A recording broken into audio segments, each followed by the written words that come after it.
Mama wami mama uJaxa. Xa ndijonga kule ncwadi kaMateyu chapter 57 verse 57 chapter 27 verse 57 Who goes? kodwa ndacaphula phaa kuverse 58 waza wathi uPilato makawunikelwe umzimba. Sebeyicacisile ke into enayo nje ke mna into endiyimelayo ngoku ukuba lingqina loba sebegqibile. Zayiva kwanto kwenza Kodwa ke ngoku xa ndidlula apha nje kuPilato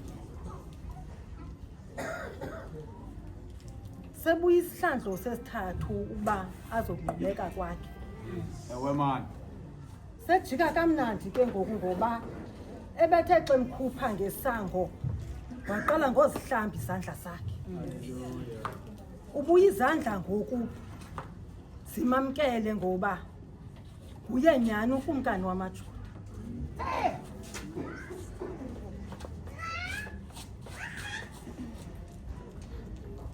Lo mzimba ke ngoku ubuya sowonakele. Kodwa ke ndithanda intetho enye athi uPawulos kokonakala umkhombe wodwa wona umphefumlo awusayi konakala. Bajijisana nalo mzimba ke ngoku wonakeleyo. Ifune lento into yokubana khendwelele kumhlaba setimnatha ngoba ulapho unyana kaManowa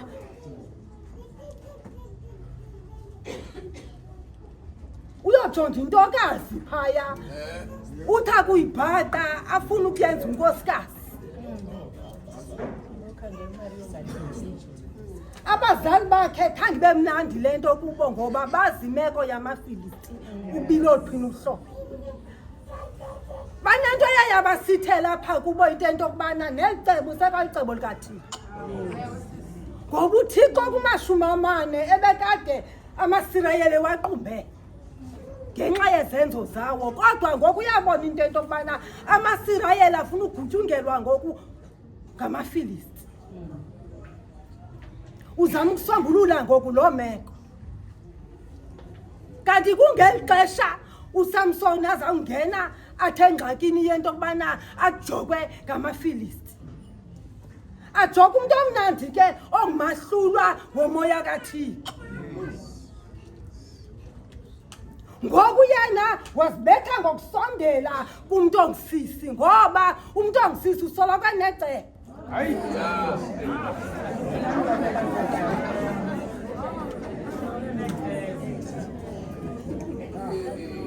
Athi amzungeza njena amaFilisti amzungezela into yokubana uba ayame apha njena kunkosikazi wakhe awuba amfumene. Andifuna utsala kakhulu ke elibali ngokuba lizawuthi ixesha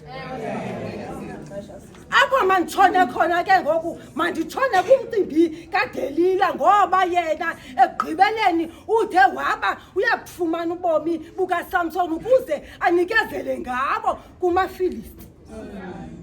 Ngoba wathi engaxelelanga nonina noyise into yokubana isitshatsha bese sangena kuye awuba amandla akhe ayetha, kodwa wakwazi uyithetha apha kuDelila.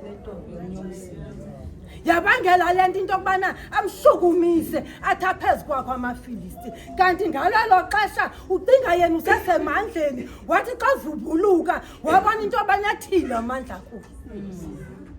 Bafumana indlela yombamba kanjengoYesu.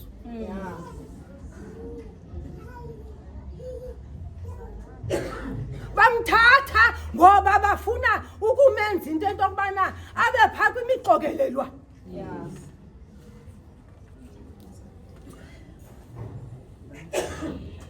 Nanjengoko kwicala lakwaYesu bekulawula uPilato kodwa ngoku ndibhaqa pha uDagon ngoba bamenza uThixo wa. Wonwabile ngoba kaloku ubuzisile ubomi bukaSamson.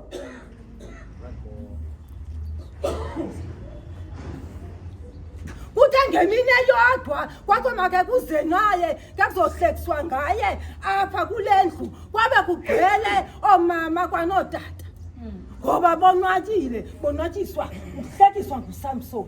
Kanti abazi into entokubana ngelaa xesha bebezisusile iinwele ebethile amandla ayanyuka kwakhe amandla ngoba kukhula iinwele. Yabangela le nto awungeniswa wamiswa wathi akuziva into yokubana le ndlu ime ngazo athi intsika wamcela umfana into yobana khakundiyeke into yoba ndizive uba zime kanjani ezi ntsika. Kodwa wanomthandazo wodwa kuThixo wakhe wathi ukuba ngaba ndiyafa mandife kunye nawo amaFilisti. Wazekeliseka umthandazo wakhe lwabuya udonga bagulungeka. Kodwa ndithanda into enye nanjengoko phantsi kwala mnqamlezo bezikhona izihlobo athe zikaYesu zivile nezihlobo zikaSamson into yokubana uSamson ubhubhile. Zakwazi into yokubana ziyokuthatha umzimba wakhe ngoba umzimba womntu ubalulekile.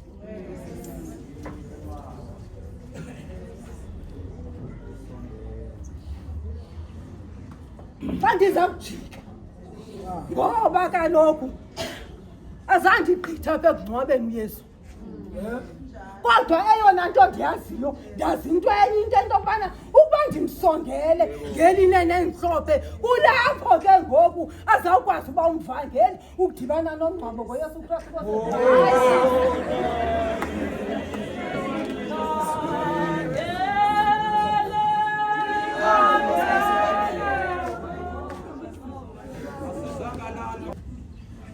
Wathi kaMarko 15 4:4 wamangaliswa ke uPilato akuva kuba uYesu selefile. Waza wambuza umphathi utholo wamajoni wambuza kuba uYesu senexesha elingakanani na efile. Lilizwi likaThixo eli eliviwa bubumnyama kubaleke. Ilizwi likaThixo eli elithi sawuphelelwa ngamandla libe ngamandla. Ilizwi likaThixo eli elithi sakulamba libe kukutya. Congregation, allow me to say that beyond life, beyond that, there is life. Congregation, allow me to say, after that, there is life. Nadoba tatumongameli ithethe kahle. Lifumela libeke lo mgomo utshoyo. Baba. After that, there is life. Kumele kufuma umuntu abemnye tosikathatha kuze kuzuzeke abantu abaningi. Ngoba kaloku uYesu uthi mna nawe sibanye nobawa rhamente yabantu abathandazayo. Ilizwi likaThixo liviwa bubumnyama tosikathatha ubaleke. Zawujika ke ndihlale phansi zawuqabelela ihagu ndihlale phansi njengomntu madiva wakhulela phaa ezilalini ndiyeke le nto kaloku tosikathatha ngeli xesha kwenzeka yonke le nto tosikathatha. Ndike ndathi xa ndithetha ngenye imini kuvunywa ingoma esivunywayo wathi abantu abakwazi uthetha bathi xa bezichaza ezi ngoma sivunywayo bathi ezi ngoma sivunywayo zingoma zoloyiso rhamente yabantu abathandazayo. Ewe lisila nje ilanga kubhubhe ndakabalila hayi zincwadi yam endifundayo kubhubhe ishawe lamashawe rhamente yabantu abathandazayo. Bekumele uba sekufumntu abemnye sekuzuzeke abantu abaninzi.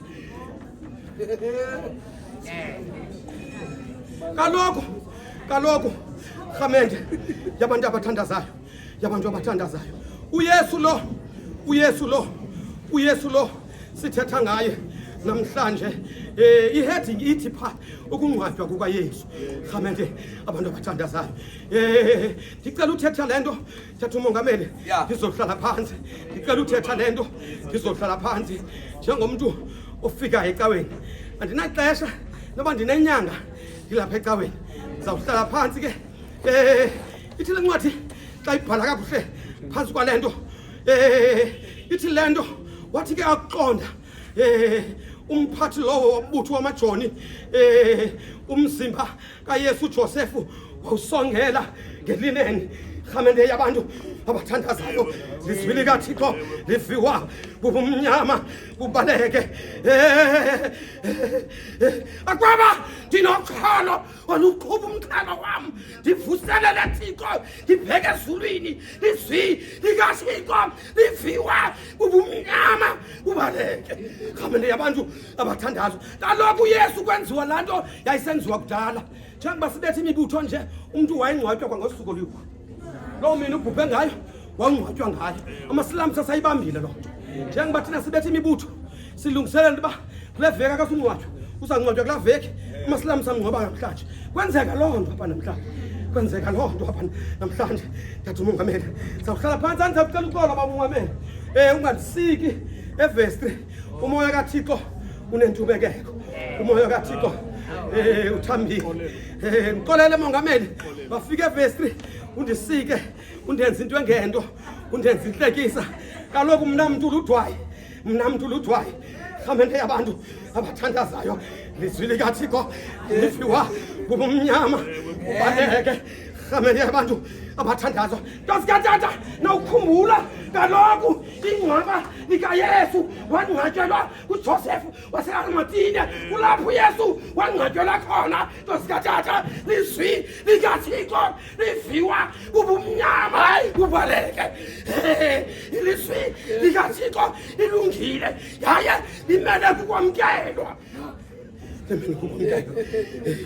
Zawuyeka lento kumastabane zayiyeka tatujanje kumastabane zayiyeka lento kodwa tatujanje ilitye likaYesu.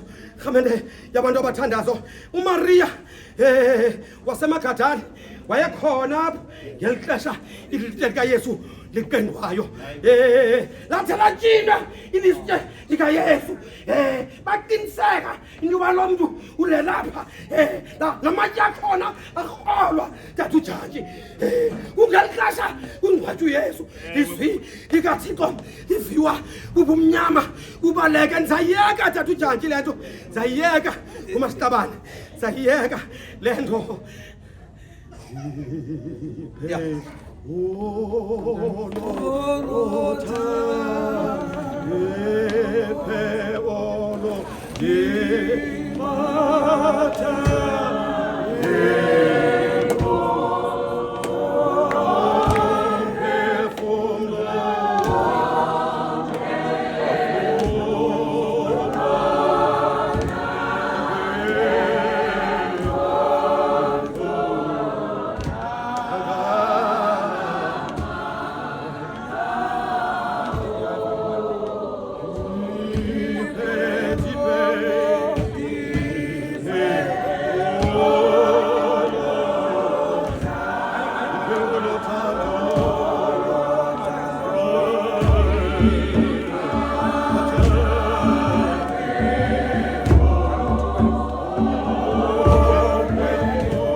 Zawujika ke tatujanje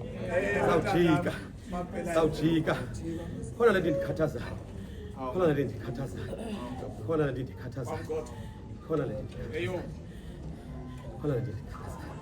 izwi likaThixo tatujanje lacingisa izwi likaThixo livuwa bumnyama bubaleke. Ntosikatata uyabona Ndava lombhali ndatujanje. Usephansi komthomkhiwana. Ndibona. Philip, kwakhona wathi inako nophuma into elugileyo eNazaretha. Wathi lo mbhali yiza ubona. Ubone. Jasikatata abathi uThixo akakhangeli ngokukhangela kwethu. Ukhangela into yangaphakathi. Thina sine spice. Thina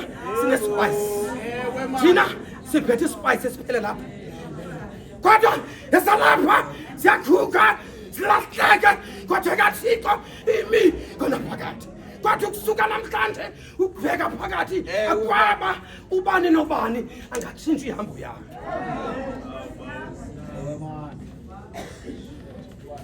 Uyeke ukuze ecaweni usithi oko bendisebhasikeni kodwa utshintshaka.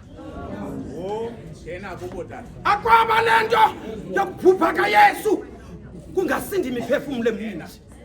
Akwaba ikhona imiphefumulo bawuthiba enokusinda. Akungenyethi sishumayele kungabikho umuntu katujantshi uguqukayo. Komona omnye oguqukayo kuyafuywa emasulwini. Kaloku andingomshumayeli mina ndingumvangeli. Yahluleni lento. Mina ndingomshumayeli. Ndingumvangeli. Nafa shumayeli. Mna ndingumvangeli. Ndibizela loo nto ecaweni. Angiyeka ndiyiqithise imessage kungabikho umuntu uguqukayo bawuthi. Yawube andenzanga. Inene tata. Nene. Ngamabhongo nje la siwenzayo yoba uve ndibetha pha ndibethe pha kodwa yena ndibanekileyo. Ufune kube kumphefumulo osindayo. Yes. Yabalilisa ukushumayela kwami kungabikho umuntu usindayo. Davala umuntu ethetha kakuhle niyabonani usangamafu onke amehlo asambona nabamkhwasayo nabamhlabayo asambona tosikatata zawuhlala phansi zawuyeka ilizwi likaThixo ilungile ilizwi likaThixo ilungile uThixo ke emntwini umuntu omkakuThixo uThixo ke emntwini umuntu omkakuThixo tosikatata sawujika ke ndihlale phansi ibe platform nje lebendinikiwe yoba ngumngcwabo kaYesu kodwa ndimele ndigqitha apha kube kubani osindayo ndimele ndigqitha umsebenzi wami lawo endiubizele ecaweni bangamkhubula veni ndingene ekugqibeleni ndingena namarhamete ndibizela loo nto ke ecaweni bizela loo nto ecaweni makasanele ke lamazwi datujanje makasanele lamazwi datujanje makasanele lamazwi khawundilinde makasanele lamazwi datujanje makasanele lamazwi datujanje makasanele lamazwi usengubawo wasikelela athi abuye uYesu uKristu inkosi yethu ndicela ke undilinde pha ku290 cela undilinde pha ku290 ku290 ndizawuvuba